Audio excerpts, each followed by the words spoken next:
Does this sound familiar?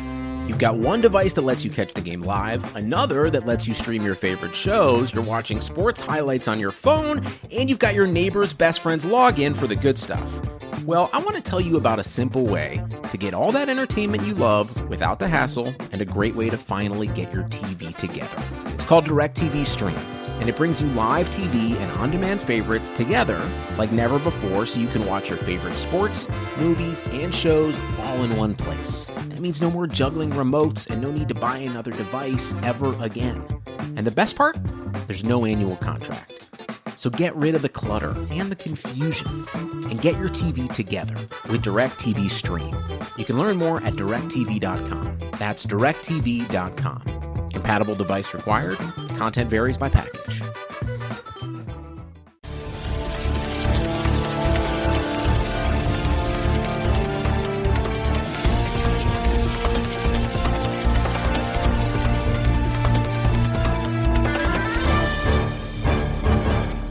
Hello, everyone. Welcome into another episode of Kentucky Daily, a daily podcast covering your University of Kentucky Wildcats. I'm Sean Smith.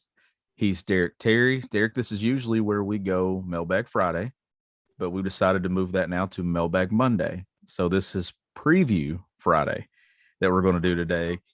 Kentucky, Missouri at Kroger Field tomorrow night under the lights. An environment, Derek, that I think is going to be just off the charts. Something that we haven't seen probably, since maybe the Tennessee game, Lynn Bowden's year in 2019. I don't think they've had a really good crowd since then due to the pandemic. Pretty exciting night at Kroger Field coming. Yeah, I definitely think so. If the fans take care as much as what the team seems to, then it should be great. I mean, this is about as locked in for a game as I can remember here recently. I mean, certainly last year was odd, and then going back to 2019, probably Florida. But even that Florida week had some weird stuff because Terry Wilson got hurt the week before. They found out that week he was out for the season, so there was a little bit of wait and see that game just because he didn't really know what to expect with Sawyer Smith. Whereas this game, I think, Sean, can you remember maybe some of those Florida games in the past, but with the streak and stuff, it was so hard to maybe talk about anything but the streak. This revenge factor is as strong as any game I can remember, honestly, with what they've said this week. Yeah, I don't remember anything. I mean, this is a huge game, and an opponent that you never really saw revenge coming into play with Missouri, but it's certainly anything that Kentucky can use to their advantage. We know that Mark Stoops has played the chip on their shoulder mentality ever since he's been in Lexington, and the better this program gets, it's harder to find that chip. But if you could find that and ignite this team in their first SEC game of the season, Derek, the one that to me is the most pivotal game on their schedule, if you lose it, I don't want to sit here and say that if they lose it that you can't afford to lose another one, but you really can't. When they're talking, Kentucky fans are wanting this team to not win 8 games, they're wanting to win 9, they're wanting to win 10. Their fans talking 10-2 now. I mean, I talked to somebody yesterday who's one of the biggest critics of Kentucky football ever, and he literally standing beside me and he's talking. He said, I think the Cats can win 10. And if that guy's saying it, I know everybody else is saying it. So this is a game that swings it one way or the other. I think it's a status game for sure. You got South Carolina, Tennessee, Vanderbilt, all under first-year head coaches, and we'll see what happens with those guys. But you still feel like you're certainly below Georgia and Florida. So that leaves Kentucky and Missouri. And Missouri, I wouldn't say snuck up on them last year, but Drinkwitz, first-year head coach beat Mark Stoops in his 8th year. I mean, that's a first-year guy, and that was a series Kentucky has done well in. And if you look at Missouri's recruiting class, I mean, they've got a top 25 class set to come in next year. They're doing a very good job. I think they're kind of the team that we've talked a little bit in the past, maybe how South Carolina was there for a little while where, Kentucky felt like they really needed to win that every year. And for the most part, they have under Stoops. Whereas Missouri is such an interesting program just because when they came to the SEC, they won the East the first 2 years. They've done things that Kentucky's never done. At the same time, though, these days, you don't really consider them as much of a threat to actually win the division, but that's what they're trying to work back to. And I think that was kind of the message from Eric Blum, who came on the show on Wednesday. It was basically, like this is a statement game for Missouri in the sense that they've not. I think I just read where they haven't won as an SEC underdog since 2018. So that was obviously Barry Odom's next to last season, the year that Drew Lock was there. So, I mean, I guess that win was against Florida too. They crushed Florida the week after they lost to Kentucky. But yeah, Sean, this is huge. I mean, it really is. I'm glad that they can get a game early in the season like this. It's so important to people, because it will shape the next few weeks for. It's a tone setter to me. Yeah. It's not Florida a couple of years ago when they ended the streak, which is crazy to think that that's been 3 years ago. Just a couple of days ago was the 3-year anniversary. It's not of that magnitude, but you remember how big that early season win was, that it just carried momentum through Mississippi State, through South Carolina, into the middle third of that schedule. I think a win this Saturday, it's not on the same spectrum as ending a losing streak of 30 plus years, but it's enough that given a year like Kentucky had last year with no fans in the stands, everybody fired back up to be back out there. I think that this win, just in terms of general excitement around the program, can elevate it back to kind of what it was in 2018 with fan excitement. And then you got 2 winnable games coming up after that, and you could realistically be 4-0 in your season, entering the toughest part of your schedule with 2 massive matchups back to back at Kroger Field, Derek, that we know the fans are already going to be excited about anyhow. I just think that this is the one that kind of dictates the pulse of the fan base moving forward. Kentucky football will have that loss that just, everybody's all high and all energetic, and then, just down to earth, or, just crashing back down. This is the one that just gets the blood flowing all the way through September and into October. And I just think it's huge for the program. And you see it in recruiting. It's a big recruiting weekend and stuff too for Kentucky. I mean, a lot of talent and a lot of eyes on this program, Derek. Yeah, I think you summed that up really well. I agree with everything you said. I think I'm not trying to put it bluntly. If Kentucky is what it thinks it can be, like, you win this game. You don't lose to a team. And quite frankly, the more I've looked at this, the better I felt as the week's gone on for Kentucky in this matchup. That doesn't even have a ton to do with kind of how Missouri was last week. I mean, yeah, they didn't look great. And I feel like I'm not going to say narrative has been pushed, and because it's partially true. I mean, it is true. Central Michigan, I don't think anyone would argue, is better than Louisiana Monroe. I think perhaps a little bit on that side, it's been used to downplay Kentucky's performance a little bit. And maybe it'll turn out that it was fool's gold. Maybe it'll turn out that ULM really was just that bad and Kentucky looked that good because of that. Me personally, I don't think so. Did the opponent have stuff to do with it? For sure. Like, whenever Will Levis drops back to throw tomorrow, he's not going to have probably as clean of a pocket as he had last Saturday. He's, Josh Ali is probably going to have someone within 10 yards of him. There were 2 or 3 catches last week where no one was near him. So, like, yeah, that aspect will definitely be different this week.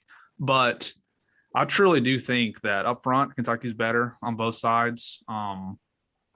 It was interesting to me. Drinkwitz was talking about how it's a line of scrimmage game and trying to grind out some yards. Well, Tyler Beatty, for as good of a player as he is, he's not Larry Roundtree, who last year had a ton of carries, and UK actually did a decent job last year against him. But Beatty is not really the kind of grinded out running back. So explosive plays are definitely there for Missouri. But Kentucky, I would say historically under Brad White, has done a pretty good job not giving up huge plays. And I mean, it's a new season. We'll see how it goes, but you would think with the veteran defense, you would feel even better, honestly, about not giving up big plays. So some things to clean up. I mean, Kentucky's going to be challenged, obviously. I would say defensively, certainly far more. Like, ULM just didn't really have much to really threaten them. And of course, Connor Bazelak, I think, is a good quarterback for sure.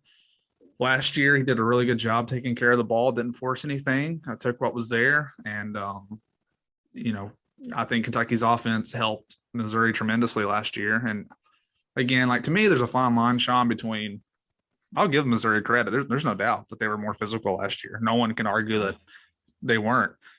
At the same time, and again, I'm not seeing people like pounding this narrative home or anything, but like, I still think last year's game was the most unusual I've ever seen watching Kentucky football. I mean, well, Missouri knows it can't bank on UK just throwing for 50 yards this year and only having 36 plays. Like, it's going to be a much different game this season compared to last year. Well, here's the thing. Like, I don't want to take anything away from what Missouri did last year, but Derek, I feel like that game had more to do with Kentucky than it did with what Missouri did, honestly. I mean, they were more physical. They punched Kentucky in the mouth, but Kentucky couldn't even complete a pass hardly. That just and they still had a chance to win the game. Out of all the stuff that went on that game, they still had opportunities to win it. They lost 20-10. It's not like Missouri just blew them off the field there. So I think, and I went on SEC Mike's podcast the other day, on that SEC podcast, one of the top podcasts in the SEC, and I don't even know what led to my prediction. Like, I hadn't even talked to you about it or anything about what my score was going to be, but he asked me a really good question. I don't know if you listened to that interview or not, but he said, he asked me to pick what's the higher number, Chris Rodriguez carries or Will Levis total pass attempts? Like, what do you think? Is Chris Rodriguez the reason they win this game, Derek? Or is it Will Levis? Like, which one do you think kind of swings? And I went with Rodriguez because from what I saw from Central Michigan and the way that they were able to run on Missouri last week, I think Liam Cohen's going to make sure that Rodriguez gets the football. So I went with C-Rod. That's really interesting. Because Levis threw 26 passes last week, right? I think that's what he threw. Of course, he was out of the game early in the fourth. And Rodriguez, last week, obviously they weren't going to run him into the ground against a team like ULM. They just wanted to get him over 100 yards, basically. I think he had 20 or 19 carries. I'd say Rodriguez is going to get the ball at least 25 times this week. I think so I don't know that Levis. I think it'll be close. I really do. Yeah. I don't think there'll be a big differential. I don't think this is going to be a game where Levis attempts 14 passes, I think they're going to throw it. So it's a good question from Mike, though. It's one that made me think. I did pick Rodriguez on our Cat's Paws predictions to be my game MVP. I think, and maybe people will get nervous if the run game doesn't look a little bit better this week, but just from talking to Cohen, from talking to Rodriguez, with how hard that it seems like that zone, outside zone is to kind of simulate in practice, I'm not that surprised that it was a little clunky maybe at times and there were some yards left out there.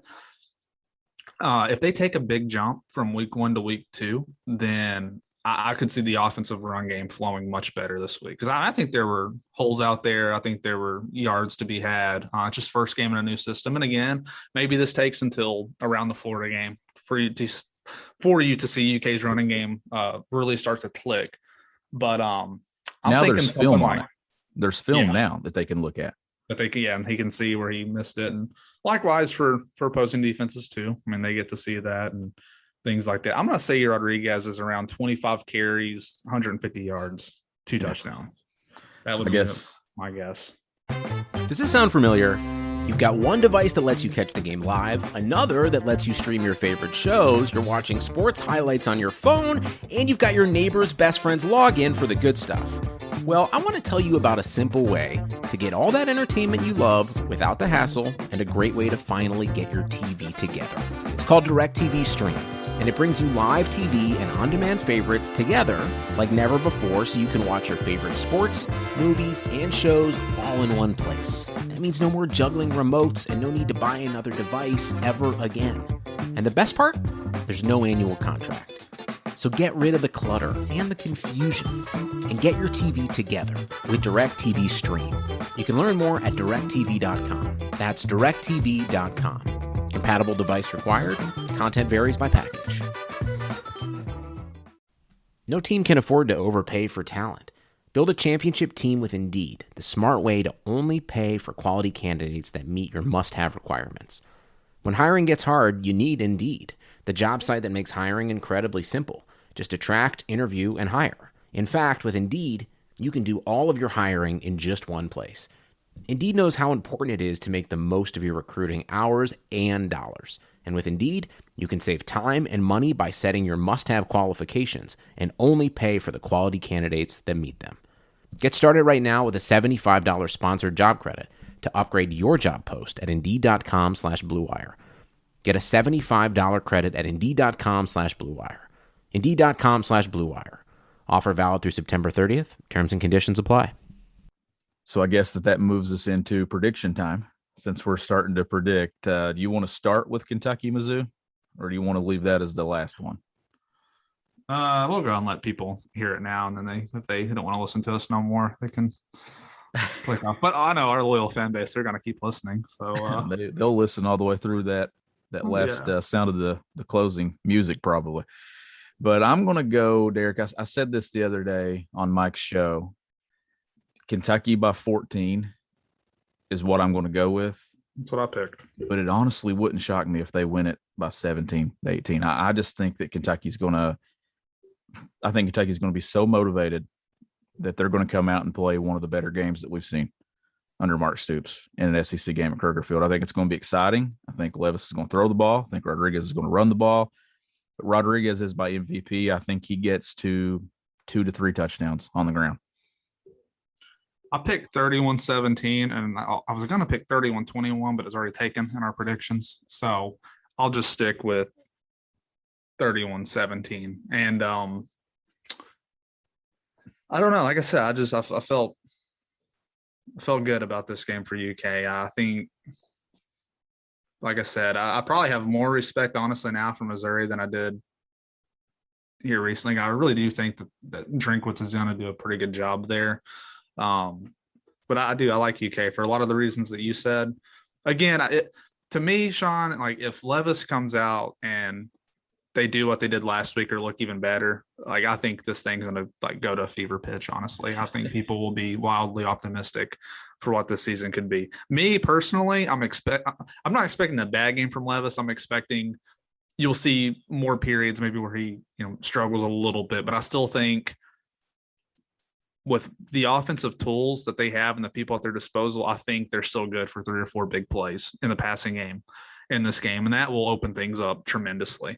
So I like UK's skill players. I like Rodriguez. I like the offensive line. I have a hard time seeing UK not win this game, honestly. And maybe it won't be as much as I predict, but I think they're going to find a way to get out of there with the win. And for now, keep the idea of a magical season going. And I'll go 38-24 as my final score. And then moving through, we're going to make our picks for the week. Let's start with Oregon, Ohio State, Derek. I'm going to go Ohio State, 14.5-point favorite. Yeah, I'm going to go Ohio State. I'm going to say they cover. Ooh. I think a big win for the Buckeyes. Yeah, and I think we'll probably next week go back and look at our records and stuff throughout the season. I need to be I didn't go back last week. I know I missed a few for sure. Yeah. Definitely missed that LSU pick. Next one is probably, I think, an even bigger game, honestly, is number 10 Iowa, number 9 Iowa State. So top 10 matchup, a rivalry matchup this early in the season. Iowa State is a 4.5-point favorite, but I'm going the Hawkeyes. I'm going Iowa. Yeah, so Iowa's on a 5-game win streak in this series, and that kind of coincides with how, Iowa State's been pretty good the last few years. And they didn't play last season, doesn't look like. But it's been a couple really close games. 2017, it was 44-41 Iowa. 2019, it was a 1-point win for Iowa. I'm going to go Iowa State. And then we'll go to number 15, Texas versus Arkansas. Texas is a 7-point favorite. I looked at this one on a parlay the other day, and I was like, which way do I want to go? I'm going to go the upset, though. I'm going to say Sam Pittman and Arkansas get the job done, Derek. No, I'm going to go Texas. There we go. That would be a huge win, though, for Pittman. It would be. And then I guess we'll move over to the SEC now because there's not many top 25 matchups for the week. But one here in the SEC that, Vol Nation's either going to melt down or be celebrating after this one because it's at Neyland Stadium. Tennessee and Pittsburgh. Pittsburgh's a 3-point favorite. I think Pitt wins. It's a good game at the noon slot for if you have any interest. Tennessee did get a couple extra days to prepare because they played on a Thursday night to open the season. Close game. I'm going to say Pitt in a close one. Ooh. I'm going to say Pitt. It wins it 24-21. Push on the spread. Stay away from this game if you're betting. Another close spread right here. Might even be a pick 'em by the time we get to kickoff is NC State, Mississippi State. NC State's a 1-point favorite. What do you think? Does Mississippi State look better than they did last week, or does the ACC get a win in this one, Derek?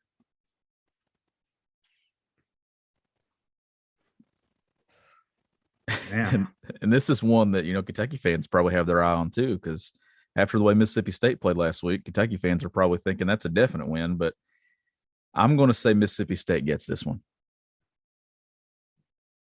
So NC State, I know South Florida appears to be quite bad. But NC State opened their season with a 45-0 win.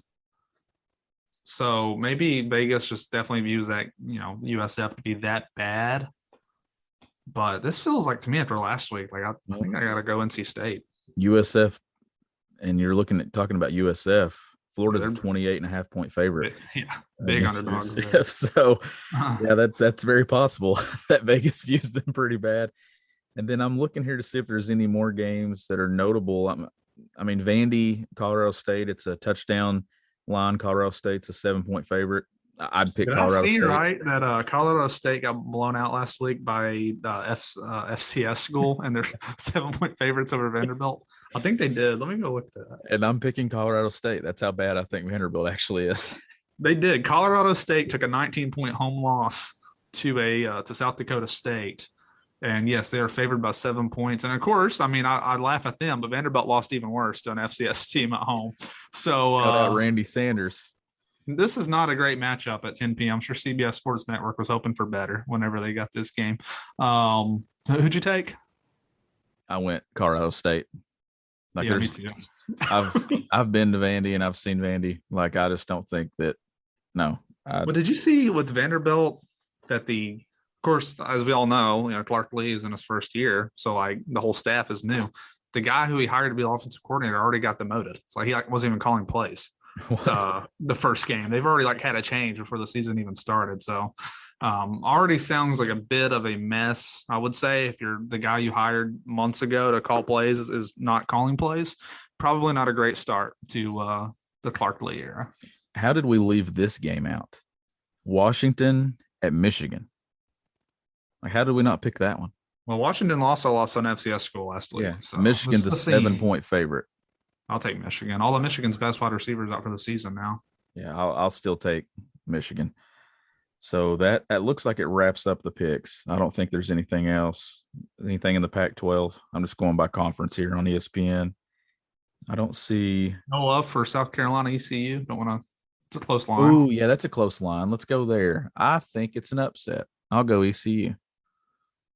ECU opened the season with a loss to Appalachian State, which is not a bad thing, really. That's a good program. They play Miami this week, don't they? App State. Oh, do they? Oh, that'd be interesting. I believe they play Miami. I think Luke Doty might be back this week, the starting quarterback. Let me check that out. They do play Miami. Miami's a 9-point favorite in that one. So that's it sounds like if Doty does come back, he'll still be limited. The game is at ECU. Yeah, I'll go ECU. There we go. Quite a few SEC teams to lose this week. Yeah, and most of those teams are on Kentucky's schedule. So yes. that's why that makes Saturday night so big for Kentucky. Kentucky-Mizzou, massive matchup at Kroger Field. Kickoff at 7:30 Eastern time on the SEC Network. The first Saturday in the SEC under the lights at Kroger Field. Derek, we know the way Kentucky schedules with TV and SEC. There's probably not going to be the last under the lights game at Kroger Field or somewhere else. But we'll see what happens tomorrow. And then you're going to have an episode Saturday morning to listen to. So if you're listening to this, you're going to have a basketball schedule episode to get you through the day on Saturday to lead you up to kickoff between Kentucky and Missouri. As always, this show is powered by Blue Wire Pods. It's also powered by the Butcher's Pub, 3 locations, Palmville, Williamsburg, London, Kentucky. You can visit thebutcherspub.com or check them out on Facebook. He's Derek Terry. I'm Sean Smith. We'll catch you next time on Kentucky Daily.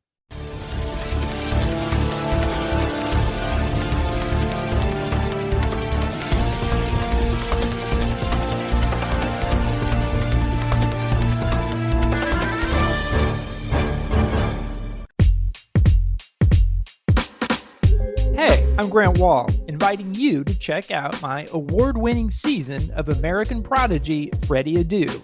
I talk with teammates, coaches, and the man himself in hopes of understanding what happened to Freddie's soccer career and what we can learn from pinning our hopes on a 14-year-old kid. You can listen to it wherever you're listening to this podcast. Season 1 of American Prodigy, available now.